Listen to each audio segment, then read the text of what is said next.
Di tengah hujan deras yang mengguyur Jakarta malam itu, Aisyah berlari menyusuri jalanan sempit di kawasan Tanah Abang, air mata bercampur dengan air hujan yang membasahi wajahnya. Tiba-tiba, dia melihat sosok yang dikenalnya berdiri di depan sebuah kai kecil, berpelukan erat dengan seorang pria asing. Itu adalah Nadia, kekasih rahasianya selama 2 tahun terakhir, yang kini mengkhianatinya tepat di depan matanya.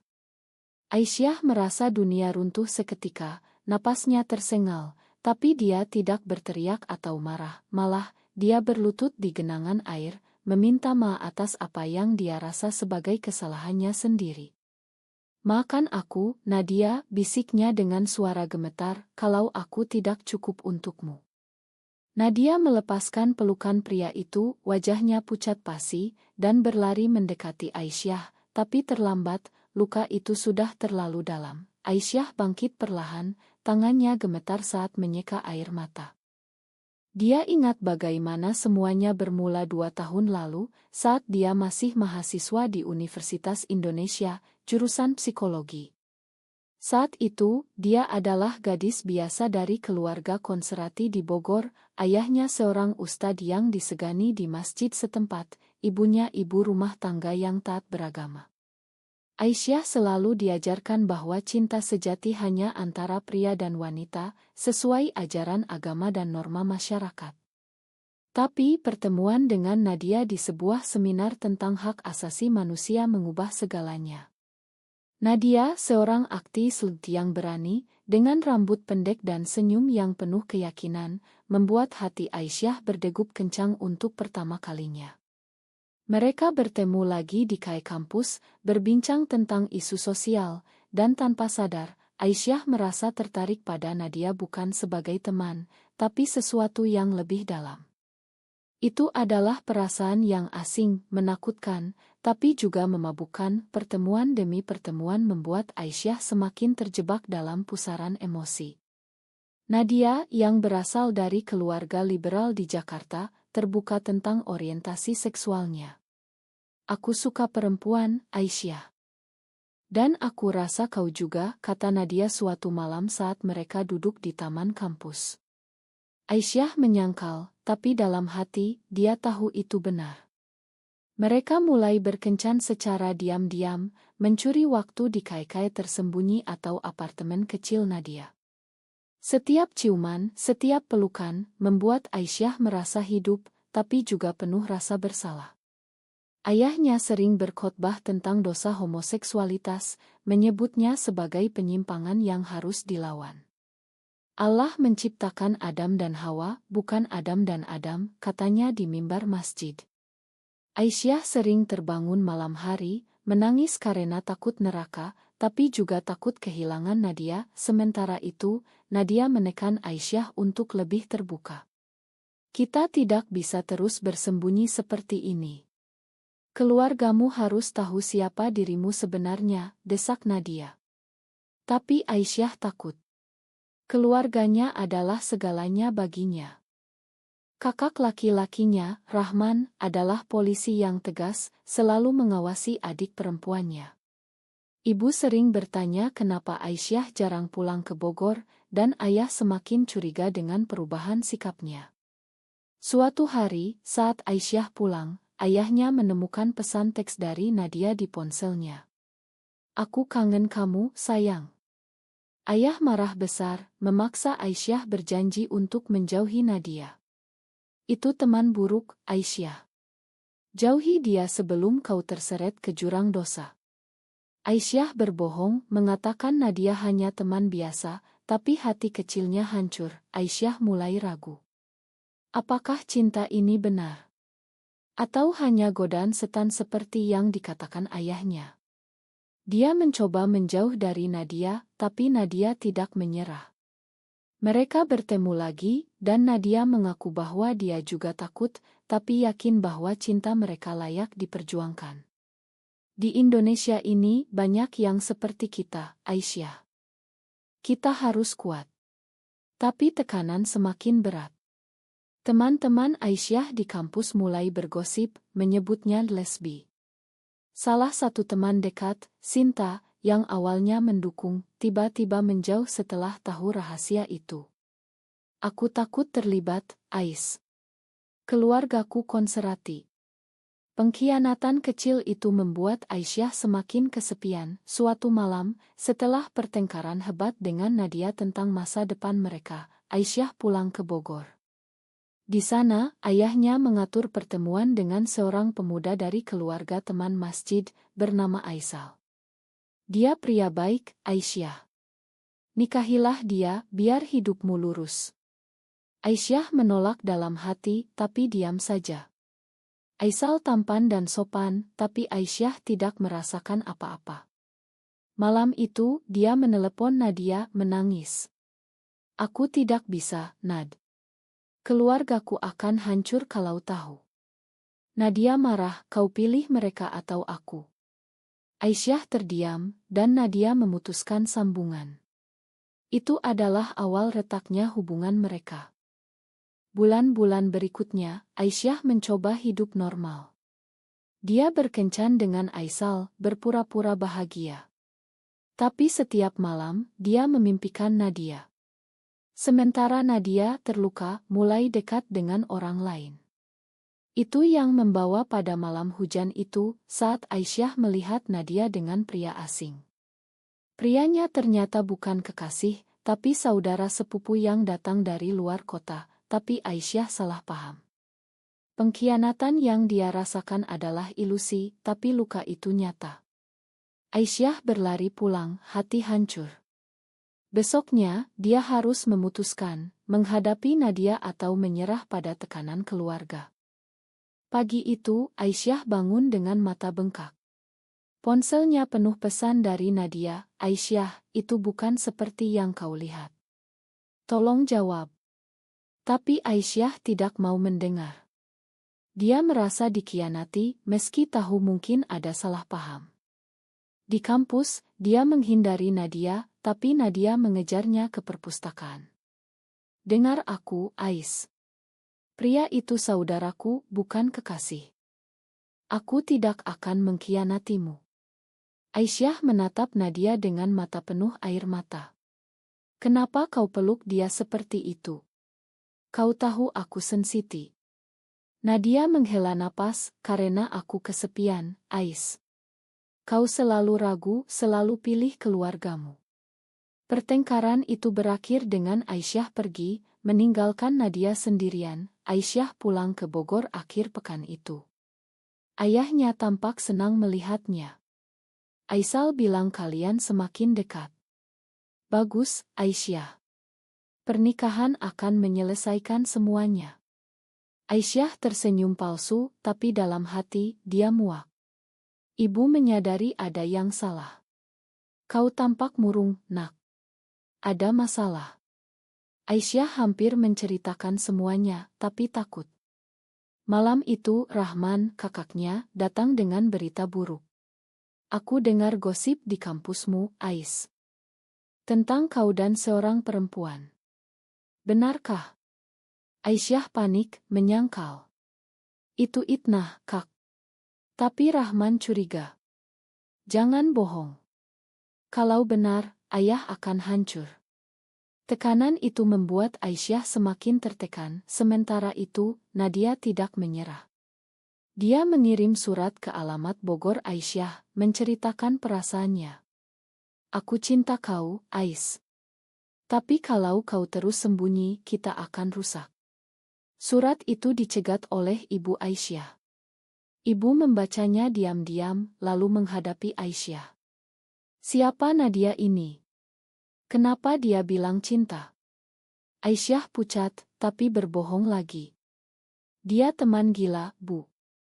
Ibu tidak percaya, tapi diam malam itu, ibu berdoa lama di sajadah, menangis. Aisyah mendengar, dan hatinya perih. Dia sadar, pilihan cintanya menyakiti orang tua. Nadia, di sisi lain, mulai aktif di komunitas Jakarta. Dia bergabung dengan kelompok dukungan, bertemu perempuan lain seperti dirinya. Salah satunya, Lena, seorang pengacara yang berani terbuka tentang orientasinya. Lena mendekati Nadia, kau tampak sedih. Cerita dong.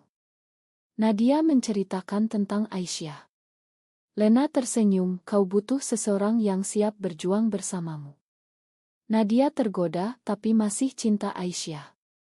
Suatu hari, mereka bertemu di acara demo Hakult, dan Lena mencium Nadia di pipi. Foto itu tersebar di media sosial, dan entah bagaimana, Rahman melihatnya. Rahman marah, menelepon Aisyah. Temanmu ini lesbi betulan. Jauhi dia sekarang. Aisyah panik, menelepon Nadia. Kenapa kau dekat dengan Lena? Kau khianati aku. Nadia balas, kau yang tinggalkan aku, Ais. Aku butuh dukungan. Pertengkaran telepon itu hebat, berakhir dengan Nadia bilang, mungkin kita memang tidak cocok. Aisyah menangis semalaman. Besoknya, dia memutuskan menemui Nadia di apartemennya. Di sana mereka berpelukan, tapi Aisyah bilang, aku harus pilih keluarga. Ma. Nadia terluka, kau pilih aman daripada cinta. Aisyah pergi, meninggalkan Nadia hancur, tekanan keluarga semakin kuat. Ayah mengumumkan pertunangan Aisyah dengan Aisal di masjid.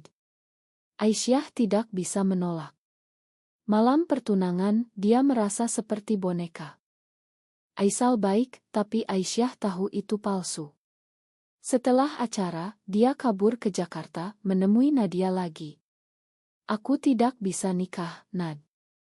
Nadia marah, kau main-main dengan hatiku. Mereka bertengkar lagi, tapi akhirnya berdamai. Nadia bilang, kita lari saja, tinggalkan semuanya. Aisyah tergoda, tapi takut. Bagaimana dengan keluargaku? Nadia jawab, mereka akan mengerti suatu hari. Tapi rencana itu bocor. Sinta, teman yang dulu menjauh, ternyata melaporkan ke Rahman. Rahman datang ke apartemen Nadia, memaksa Aisyah pulang. Kau malu-maluin keluarga. Nadia membela, biarkan dia pilih hidupnya sendiri. Rahman marah, ini penyimpangan. Aku polisi, aku bisa tangkap kalian. Ancaman itu membuat Nadia mundur. Aisyah dipaksa pulang, dikurung di rumah. Ayah marah besar, kau dosa besar, Aisyah. Bertobatlah. Aisyah menangis, tapi dalam hati, dia mulai memberontak. Ini adalah titik balik, di mana dia harus memilih patuh atau bebas. Dikurung di kamarnya di Bogor, Aisyah merenungkan hidupnya. Dinding kamar penuh poster motiasi yang dulu dia pasang, tapi sekarang terasa ironis. Setiap hari, ayah memaksa dia salat lebih lama, membaca Al-Quran tentang pernikahan. Allah tidak suka penyimpangan, katanya. Ibu diam saja, tapi sering menyelipkan makanan ke kamar Aisyah dengan mata berkaca. Rahman mengawasi ketat, bahkan menyita ponselnya. Aisyah merasa seperti tahanan, tapi luka hatinya lebih dalam. Dia rindu Nadia, tapi juga marah pada dirinya sendiri karena lemah. Suatu malam, Aisyah mendengar ayah dan Rahman berbicara. Kita harus nikahkan dia secepatnya dengan Aisal. Biar dia lurus. Rahman setuju, ya. Tapi kalau dia kabur lagi, aku akan laporkan ke polisi. Aisyah gemetar mendengarnya. Apakah keluarganya akan sampai segitu? Dia memutuskan kabur. Malam itu, dia melompat dari jendela, berlari ke stasiun, naik kereta ke Jakarta. Di sana, dia menemui Nadia yang terkejut. Aku pilih kau, Nad. Nadia memeluknya, tapi waspada. Ini berbahaya, Ais. Keluargamu akan cari kita. Mereka tinggal bersama di apartemen Nadia, mencoba hidup normal.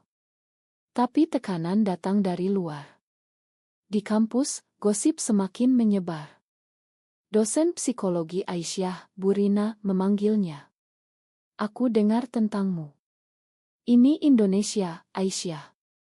Hati-hati. Aisyah tersinggung, apa salahku, Bu? Burina sigap, bukan salah, tapi masyarakat belum siap. Itu membuat Aisyah sadar perjuangan mereka bukan hanya internal, tapi juga sosial. Nadia sebagai aktivis mengajak Aisyah ke pertemuan komunitas. Di sana, Aisyah bertemu perempuan lain yang cerita pengalaman mirip, ditolak keluarga, dipecat kerja, bahkan diusir dari kampung. Tapi kebahagiaan sementara itu rusak saat Rahman menemukan mereka. Dia datang dengan 2 polisi temannya, memaksa Aisyah pulang. "Ini penculikan," teriak Nadia. Rahman balas, "Dia adikku, kau yang pengganggu." Keributan itu menarik perhatian tetangga. Nadia menelepon Lena, pengacara, yang datang cepat. "Ini hak asasi, Pak. Biarkan dia pilih." Rahman marah, tapi mundur sementara. Aisyah kembali ke Bogor, tapi kali ini dengan tekad. Di rumah, dia menghadapi ayah. "Yah, aku suka perempuan. Itu diriku." Ayah sok, "Astagfirullah. Kau kena pengaruh setan." Pertengkaran hebat terjadi, ayah usir Aisyah dari rumah. Aisyah kembali ke Nadia, tapi luka keluarga itu dalam. Dia mulai depresi, tidak makan, tidak tidur. Nadia khawatir, "Kau harus kuat, Ais." Tapi Aisyah ragu lagi. "Apa ini benar? Aku hancurkan keluarga." Nadia marah, "Kau selalu begini. Pilih saja." Tekanan itu membuat hubungan mereka retak lagi. Nadia mulai dekat dengan Lena, yang lebih stabil. Suatu hari, Aisyah melihat mereka berdua di KAE, tertawa. Rasa cemburu membara. "Kau khianati aku lagi," tuduh Aisyah. Nadia balas, "Kau yang tidak komitmen." Mereka putus sementara. Aisyah tinggal sendirian di kosan murah, mencoba kerja paruh waktu sebagai tutor. Tapi gosip di tempat kerja membuatnya dipecat. "Kami tidak mau karyawan seperti itu," kata bosnya. Aisyah merasa dunia menentangnya. Dia menelepon ibu, yang diam-diam jawab. "Pulanglah, nak." Ayah marah, "Tapi dia sayang kau." Aisyah menangis, "Aku tidak bisa berubah, Bu." Ibu terisak, "Aku tahu. Tapi masyarakat keras." Itu membuat Aisyah sadar, bukan hanya dia yang menderita, tapi juga ibu, Nadia, di sisi lain, merasa bersalah. Dia tolak Lena, "Aku masih cinta Aisyah." Lena kecewa, "Kau sia-siakan dirimu untuk dia." Nadia memutuskan cari Aisyah. Mereka bertemu di taman, berdamai lagi. "Kita harus kuat bersama," kata Nadia. Tapi tantangan baru datang. Aisal, yang masih sayang Aisyah, datang ke Jakarta. "Aku tahu rahasiamu, Ais. Tapi aku mau bantu. Nikah pura-pura saja, biar keluargamu tenang." Aisyah tergoda, tapi Nadia marah. "Itu pengkhianatan. Aisyah harus pilih, aman dengan Aisal atau berjuang dengan Nadia." Aisyah menolak tawaran Aisal. Ais. Aku tidak bisa bohong lagi." Aisal kecewa, tapi mengerti. "Hati-hati, Ais. Masyarakat kita belum siap." Kata-kata itu terngiang saat Aisyah dan Nadia mencoba bangun hidup baru. Mereka pindah ke apartemen kecil di pinggiran Jakarta. Nadia kerja sebagai relance waiter. Aisyah lanjut kuliah sambil kerja sampingan. Tapi tekanan finansial berat. Tagihan menumpuk dan Aisyah sering kelaparan. "Ini harga kebebasan," kata Nadia, tapi Aisyah mulai menyesal. Suatu hari, ibu Aisyah datang diam-diam, "Aku bawa uang, nak." Ayah tidak tahu. Aisyah memeluk ibu, menangis. "Makan aku, Bu." Ibu bilang, "Aku terima kau apa adanya." Tapi ayah butuh waktu. Pertemuan itu memberi harapan, tapi Rahman tahu. Dia datang marah, "Ibu, kau khianati ayah." Ibu membela, "Dia anak kita." Rahman usir ibu pulang, ancam Aisyah. "Jauhi ibu atau aku laporkan kau ke polisi atas pengaruh buruk." Aisyah sok, kau saudaraku sendiri. Rahman balas, justru karena itu aku lindungi keluarga. Pengkhianatan keluarga itu membuat Aisyah hancur. Dia mulai minum obat penenang tapi Nadia hentikan. Kita harus lawan, Ais. Nadia ajak Aisyah ke demo hak di Monas.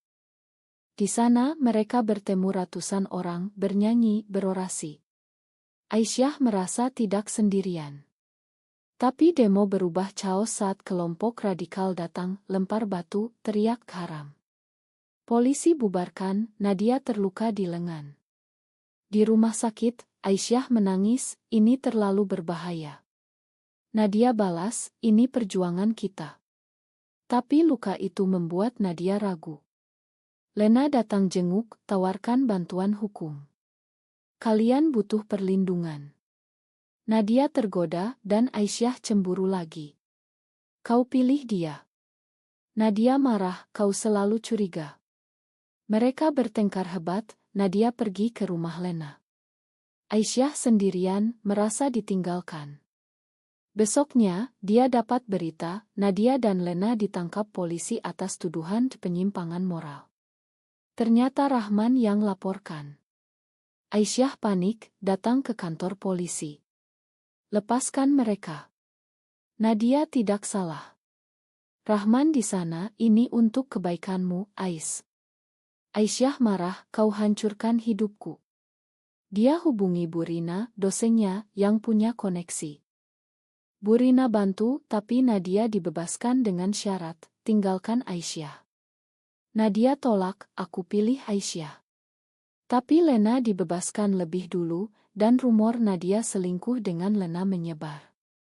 Aisyah percaya rumor itu konfrontasi Nadia. Kau tidur dengan dia. Nadia shock, tidak. Itu Itnah.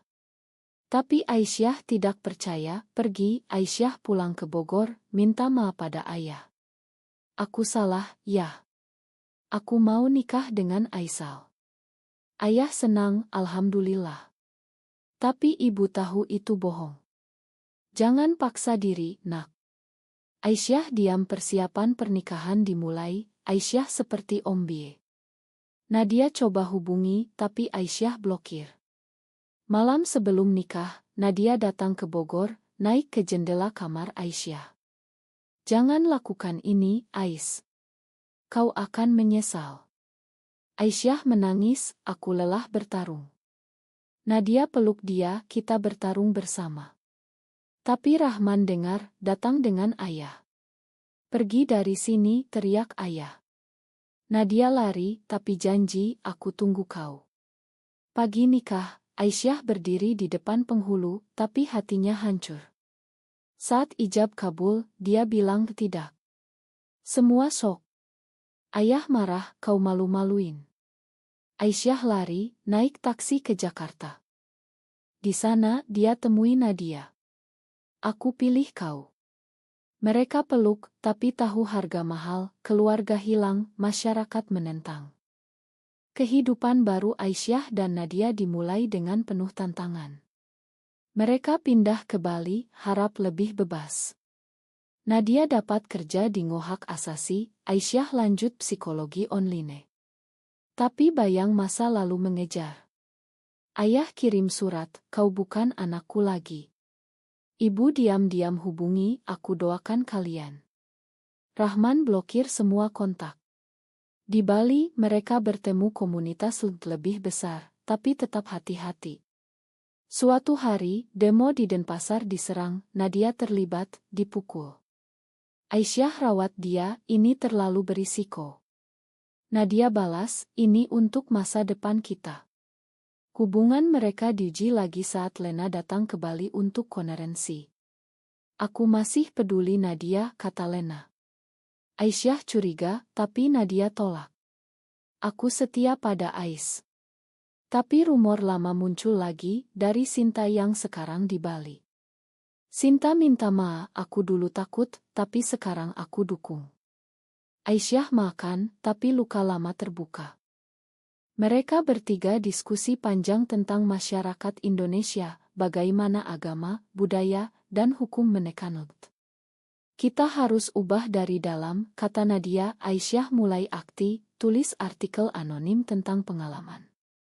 Itu viral, tapi ayah tahu. Ayah datang ke Bali, temui Aisyah. Pulanglah. Aku salah usir kau. Aisyah shock, yah kau terima aku. Ayah diam, aku tidak setuju, tapi kau anakku. Pertemuan emosional itu membuat Aisyah menangis. Ayah pulang, tapi janji pikir ulang.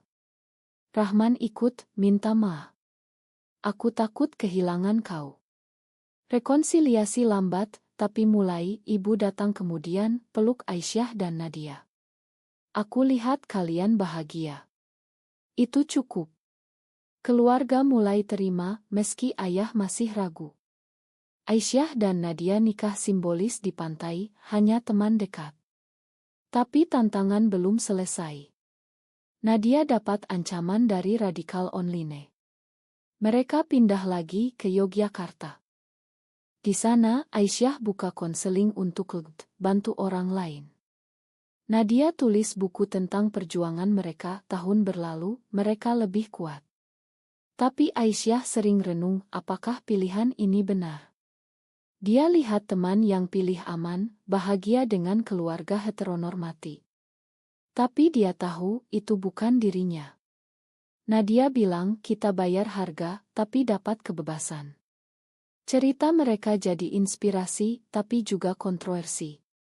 Di akhir, Aisyah bertanya pada dirinya, apakah cinta terlarang ini pantas semua pengorbanan? Dan pertanyaan untukmu, apakah memilih cinta sejati meski bertentangan dengan norma masyarakat selalu benar, atau kadang patuh pada keluarga lebih bijak?